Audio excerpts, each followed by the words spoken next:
एक बल्लेबाज ने टीम इंडिया को घुटनों पर लाया, श्रीलंका को बिल्कुल निश्चित हार से बचाया। जी हां, एन मौके पर श्रीलंका के लिए शानदार शतक जमाया। आपको बता दें कि गाले टेस्ट मैच के तीसरे दिन श्रीलंका के एक बल्लेबाज ने कमाल कर दिया। पहले तो भारतीय गेंदबाजों ने कमाल किया और उन्होंने श्रीलंका के 5 विकेट 100 रन के अंदर समेट दिए और इस समय ऐसा लगने लगा कि भारतीय गेंदबाज पूरी तरह से मैच में हावी हो चुके हैं और यहां से वो श्रीलंका को फॉलो ऑन खिला देंगे। भाई, जिस टीम के 95 पर 5 विकेट हो चुके हों तो ये सोचना लाजमी है कि वो टीम 150 से पहले सिमट जाएगी और अगर 150 से पहले सिमट जाती तो फिर श्रीलंका इस मुकाबले में फॉलो ऑन खेलती और अगर श्रीलंका फॉलो ऑन खेल लेती तो भाई साहब 100% श्रीलंका इस मुकाबले को हार जाती, क्योंकि फिर भारत बल्लेबाजी नहीं करता बल्कि श्रीलंका बल्लेबाजी के लिए दोबारा उतरती और तब भारतीय टीम श्रीलंका की टीम को जल्दी आउट करके इस मुकाबले में या तो पारी की जीत हासिल कर लेते या फिर वो उनको थोड़ा सा छोटा मोटा जो लक्ष्य मिलता अचीव करके करारी शिकस्त दे देते। लेकिन ऐसा कुछ नहीं हुआ। इस सारी की सारी कल्पनाएं धरी की धरी रह गई, क्योंकि 6वें नंबर पर बल्लेबाजी करने के लिए उतरे श्रीलंका के इस धुआंधार बल्लेबाज ने अपनी पहली अंतर्राष्ट्रीय सेंचुरी लगा दी। जी हां, पहली अंतर्राष्ट्रीय सेंचुरी लगा करके श्रीलंका को 95 पर 5 से 275 तक पहुंचा दिया और फॉलो ऑन को पार करा दिया। तो कौन है वो श्रीलंका का बल्लेबाज जिसने श्रीलंका को एक निश्चित हार से फिलहाल बचा लिया है? चलिए बताते हैं। श्रीलंका के सोनल दिनुशा ने जड़ दिया है शानदार शतक। जी हां, वो बल्लेबाज है सोनल दिनुशा जिन्होंने की 6वें नंबर पर आकर के श्रीलंका के लिए संकट मोचन की पारी खेल डाली। इस मुकाबले के स्कोर कार्ड की बात करें तो श्रीलंका अपनी पहली पारी में 284 रन बनाने में सफल रही।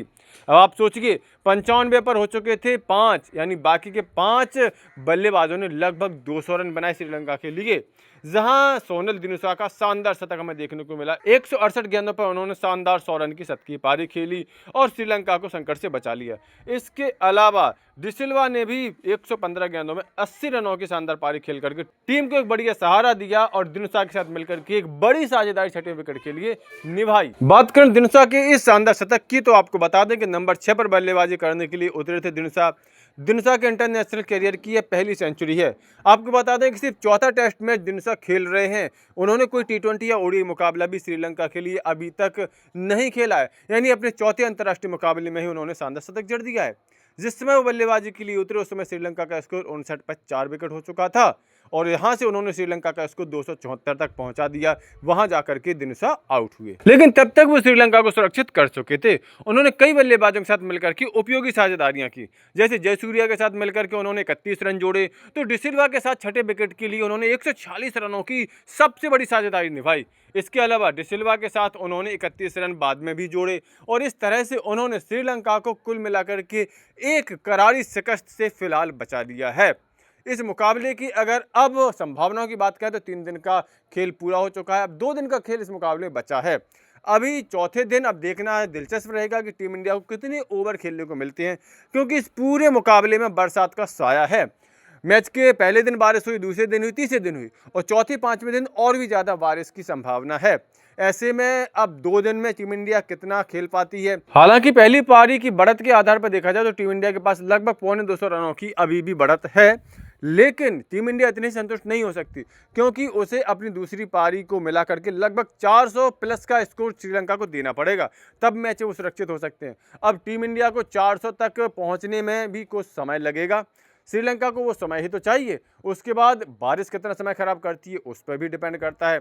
कुल मिलाकर के 400 प्लस का स्कोर ही टीम इंडिया श्रीलंका को देगी। उसके बाद टीम इंडिया श्रीलंका को ऑल आउट कर पाती या नहीं कर पाती, ऑल आउट करने का मौका मिलता है नहीं मिलता है, ये काफ़ी बड़े सवाल हैं जिनका जवाब फिलहाल मौसम पर ही निर्भर है। कुल मिलाकर के श्रीलंका के एक बल्लेबाज ने भारतीय टीम की निश्चित जीत को अब संशय में डाल दिया है। अब देखना दिलचस्प रहेगा कि भारतीय टीम इस मुकाबले को किस तरह से जीतती है या नहीं जीतती। हालांकि इतना तय है कि इस भारतीय टीम इस मुकाबले को हारेगी नहीं, या तो ड्रा होगा या फिर भारतीय टीम जीतेगी। लेकिन भारतीय टीम को भाई WTC के लिहाज से इस मुकाबले में जीत दर्ज करना हर हाल में ज़रूरी था, लेकिन फिलहाल उसकी जीत दूर हो चुकी है। कुल मिलाकर के आप लोगों को क्या लगता है इस मुकाबले में क्या टीम इंडिया यह मुकाबला जीत पाएगी? यह मुकाबला टीम इंडिया किस तरह से जीतेगी? अपनी राय कमेंट करके जरूर दें। साथ ही क्रिकेट की सभी खबरों के लिए cricket update YouTube channel subscribe जरूर कर। क्रिकेट अपडेट मैच के पहले भी, मैच के बाद भी।